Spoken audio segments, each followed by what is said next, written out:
Welcome to Notsam Wrestling, and while I guess this is technically more of a, just based on timeliness, this is more of a bonus podcast. Let's keep it on brand. Let's keep it on brand and call it an emergency. I'm gonna be hard pressed not to say that this is an emergency, because on Thursday morning, I was doing my radio show. My Twitter starts to blow up. I said, "Oh boy, what did we say now?" But it wasn't for anything we said. It was for what ESPN had said, what ESPN had reported. And then soon what Triple H had said after that. And the report was that Bull Nakano was entering into the WWE Hall of Fame. Now, I am so touched, and I feel so grateful that so many people absolutely blew up my social media, Instagram, Twitter, Facebook, leaving comments on other people's posts. I know Not Sam's excited about this. Because as you know, I have sang the praises of Bull Nakano publicly in as many settings as I possibly can for a very long time now, be it on this podcast, be it on the Ultimate Show. But I felt like now is as good a time as any to really explain the significance for me of Bull Nakano. Because this is not some name grab. This is not a joke. This is somebody, it's really, there's a handful of people, right, that I got to know as wrestlers when I was a kid watching. I'm a new generation era kid, and I watched the new generation like people go to church. It was my everything. There were a handful of people and a handful of matches that it's taken me years to fully even comprehend what was going on. When you go back to In Your House 2 and you look at Jeff Jarrett versus Shawn Michaels, you know, I didn't realize what I was watching at the time, and that thing has aged like a fine wine. I would say that about the entire career of Bull Nakano. Not only somebody who is one of the best wrestlers just to watch in the ring ever, but somebody who is so influential and so dramatically ahead of their time. You know, before there was a women's revolution, before the TNA knockouts changed everything, before any of it, All Japan had a lot going on with women's wrestling. And a big part of that was Bull Nakano. So Bull Nakano started wrestling when she was only 15 years old. And it was like the mid-'80s that she started. And by 1990, she was kind of put in a position as being the top, at least heel woman in all of New Japan. And that's because Bull Nakano had this style about her. It was this sort of 90s metal, you can't help but look at it, scary, beat you up, but artistic way of doing things. You know, everything that Bull Nakano did seemed so very real and so very serious that you look back on it now. You look back on stuff that she was doing in 1990 today, and you go, I wouldn't mess with her. I would, you know, and we're going to talk about what she did in the WWE, and we're going to talk about Alundra Blaze, because I feel like a lot of people turn their nose up at the WWE part of her career. Oh, if you really want to see what she was capable of, that's true. But context means everything. And the fact that she was able to still be Bull Nakano in the context of the new generation WWE, in the context of Bret Hart wrestling a dentist, clowns and garbage men and Man Mountain Rocks and everything else going on, that Bull Nakano was able to still be Bull Nakano in a women's division that didn't exist. You had Alundra Blaze. That was the entire division. So we'll get there. But before we get there, The stuff that she had already been doing, the stuff that grabbed the attention, I think, from the WWE, and the stuff that I didn't see until later, because in 1990, 91, 92, 93, 94, it wasn't that easy for an 11-year-old kid to get tapes of All Japan. I didn't know how to do it yet. I was in high school by the time I was getting Japanese wrestling tapes. Go back now, and there are two specifically that I wrote down, because there's tons of great examples on YouTube of what Bull Nakano did in Japan. But the first match that I would watch is from July of 1990 with Manami Toyota. Now, Manami Toyota is one of the greatest female and all-around professional wrestlers of all time. But to me, and that's part of, I'm sure, what makes this great, but I just love, in the library of Bull Nakano matches, this match. Because, I mean, right from the jump, right when she comes to the ring, and this brooding music is playing, and you see Bull Nakano looking as serious as anyone can look, with the blue veins all painted on the side of her face, her bright blue hair stuck up all the way to the heavens. She's wearing this metal t-shirt that's crop-topped and the sleeves are cut off, and she is just ready to beat ass. And that's what she does. This, to me, this match, you can see it's just such a good example of the level of ferocity or ferociousness. I don't know what word it is. But combine that with speed and just blunt force that Bull Nakano did her thing with. Bull Nakano is the quintessential, and for a woman to be doing this, to be the quintessential person that you look at and go, yeah, I know the deal with wrestling, but that looks real to me. Ooh, I think that there must be a problem going on there, because that's the real deal. I wouldn't want anything to do with that. I mean, just the way she clubs, the way she hits, the way she swings her feet to kick. It's like she does it in a way that it looks devastating, but at the same time, it doesn't look like she's doing it like in a theatrical way. It doesn't look like she's doing it in a dramatic way. It looks like she's doing it in an effort to have the most impact, as opposed to put on the biggest show. Really, I mean, the person that I could compare a 1990 All Japan Bull Nakano to is probably like a Gunther. And I wonder if you talk to Gunther and say, what do you think of a Bull Nakano? He might call her an influence, because not only is she working with that level of blunt force, but then the speed that picks up when she decides it's time to turn it up. And she picks up an opponent, she's running from one side of the ring to the other and dragging Manami with her. It's just amazing. There's that. And then there's also from that's from July of 1990, from November of 1990. It's a cage death match between Bull Nakano and Aja Kong, and it is absolutely nuts.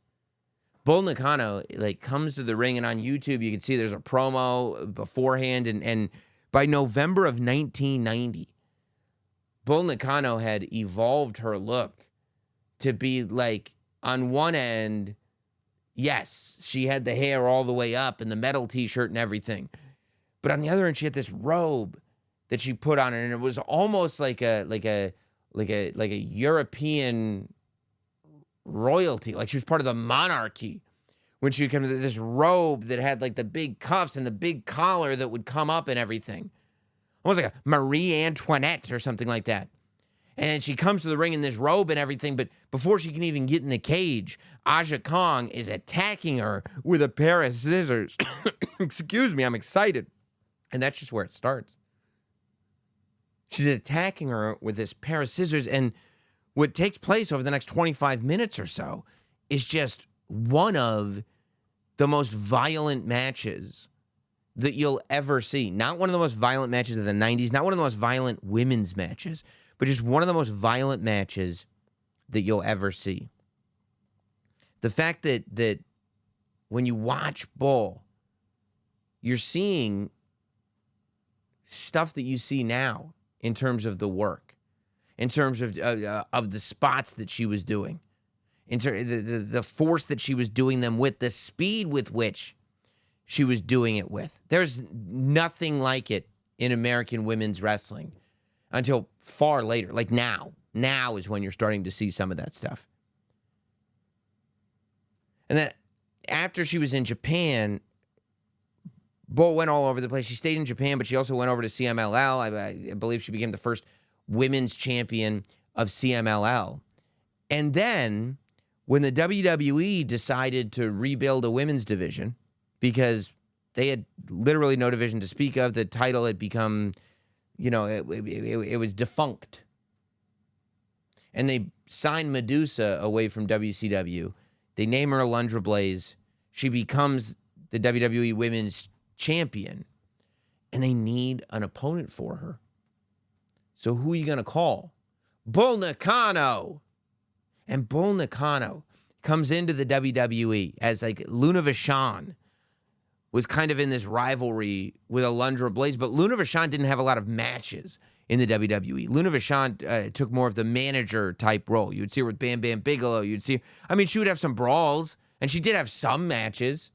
It'd be like she got into a fight with Sensational Sherry at one point. She had altercations with Alundra Blaze, but she was never being a manager. Was more how she was used in the WWE anyway. But she brought in Bull Nakano, and it was like, well, Alundra, maybe I can't stop you, but what about Bull Nakano? And the WWE introduced this new generation audience to Bull Nakano, and it was right out of Japan. It was the same Bull that we had seen. It was the hair. It was she would have that robe for the bigger matches, the attire, everything. It was the same, up all the way down to her finishing move, which is that insane off the top rope leg drop. And that's what I mean.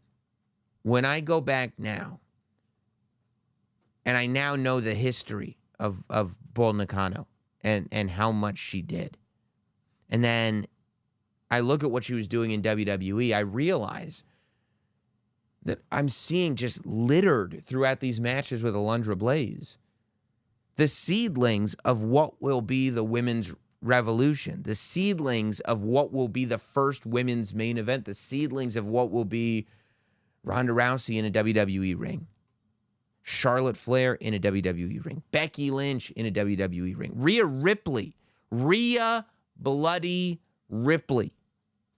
The idea that you could have somebody on the roster, male or female, that could just kick everyone's ass. You look at Rhea Ripley right now, and you see a superstar that you could be convinced could beat most of the men on the roster. That whole vibe is Bull Nakano, baby.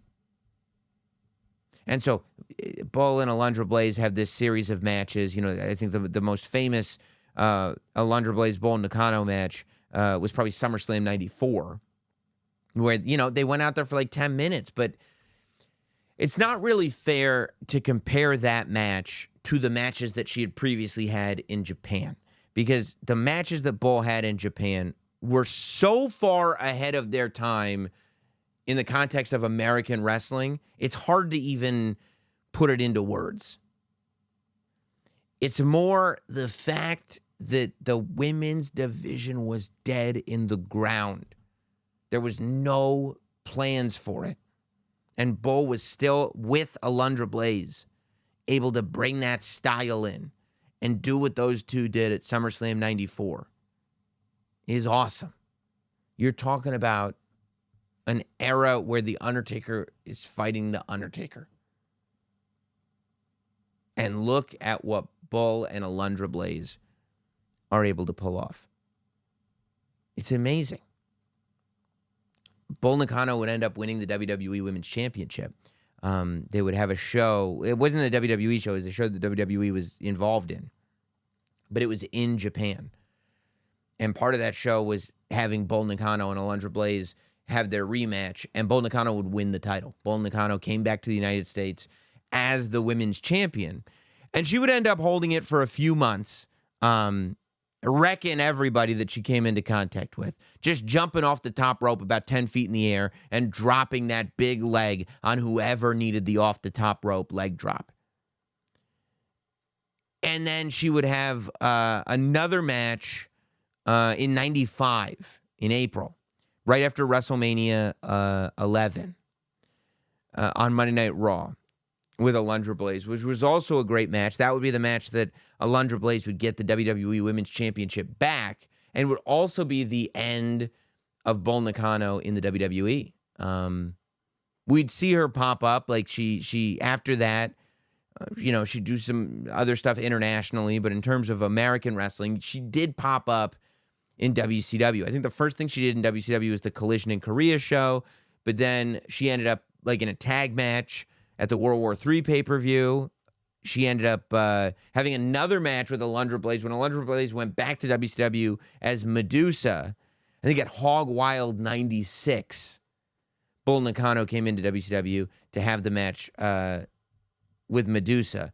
And that was great. And then right around 97 is when she kind of retired from active competition. So she wrestled actively for, 1987, so call it 10, 12 years.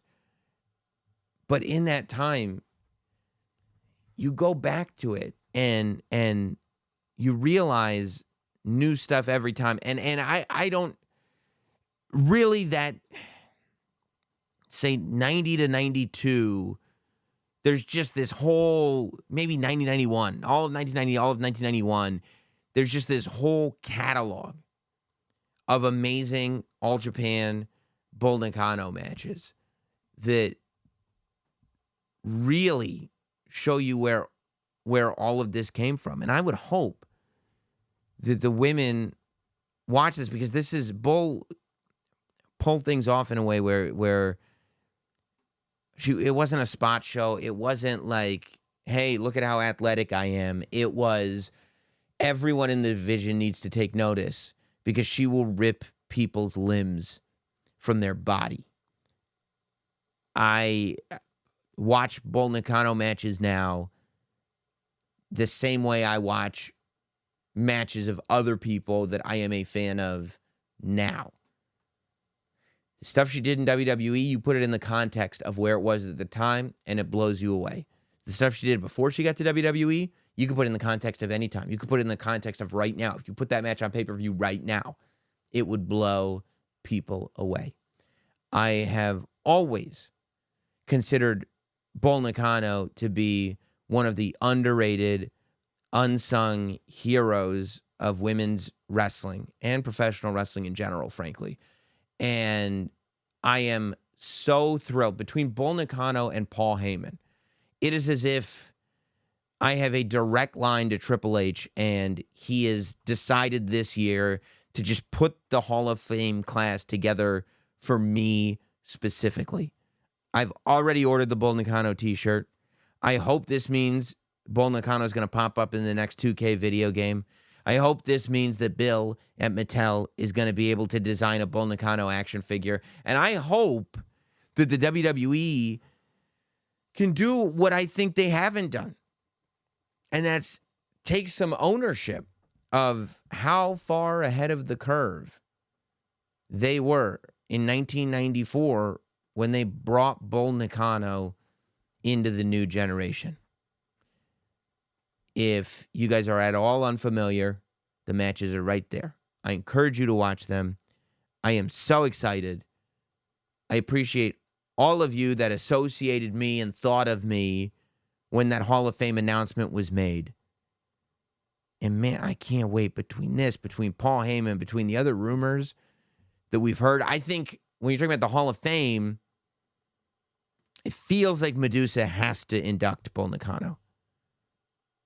It is a WWE Hall of Fame. Unless there's somebody on the roster, like Beth Phoenix could induct. Like if you want to get somebody who is influenced by Bull Nakano, Beth Phoenix would be great to induct Bull Nakano.